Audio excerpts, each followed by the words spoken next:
Ah, yes, running. You know, the thing people do when they put on shoes, step out the door, and start zooming down the street until they start hyperventilating, turning into a sweaty tomato, and questioning their life decisions. But keep on going anyway. I started in 7th grade when my mom was like, yeah, you gotta go touch more grass.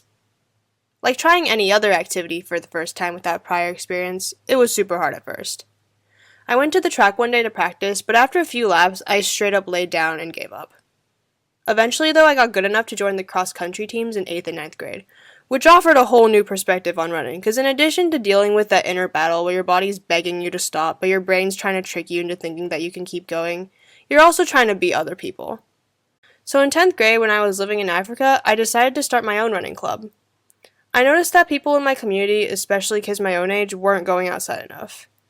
I would love to say that I was just the shining star of a teenager who had 0 hours of screen time and spent all day soaking up all that vitamin D outside, but the truth is, I was enrolled in a very academically rigorous online school that year, and so I was so focused on my work that sometimes I wouldn't leave the house for days.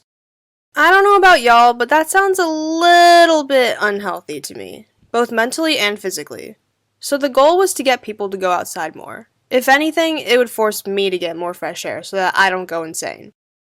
We had our first few meetups in our little gated community so everyone could gather and walk and run around as a group and have fun, but the problem was, where are all the people? Why won't y'all just come outside? It's not that bad, I swear. I was brainstorming with my mom when we realized that people probably don't want to get up at the crack of dawn just to do the same circle over and over and over again. So other than trying to get people to touch grass, one of our new goals was to take people to explore the city that they live in so they can have a change of scenery.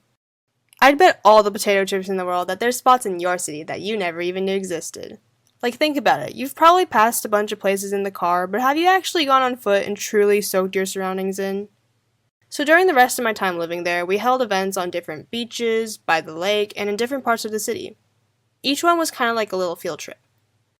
It was a lot more challenging coordinating events in public spaces where people could literally wander halfway across the city, which was the last thing I wanted, but it was definitely rewarding being able to take our group to see interesting stuff. It was amazing to create and be a part of a new little community where everyone could have fun while prioritizing health at least a little more. So when we moved away, I made sure that the club was in good hands so that it would continue.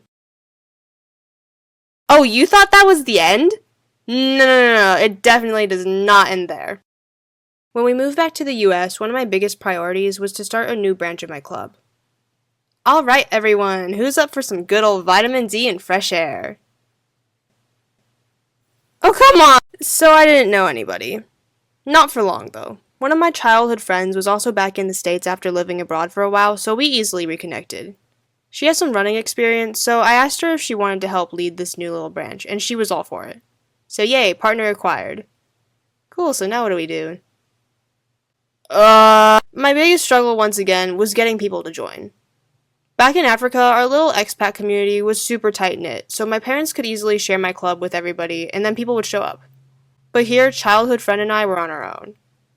I did eventually make some new friends, but it feels weird to go up to your friend like, yo, what's up, Billy? Also, I have a club that you should join. But if I wanted people to show up, my fellow peers at school were going to be my primary audience, which works perfectly because the whole point was to get iPad kids to touch grass. And we've had a ton of fun so far.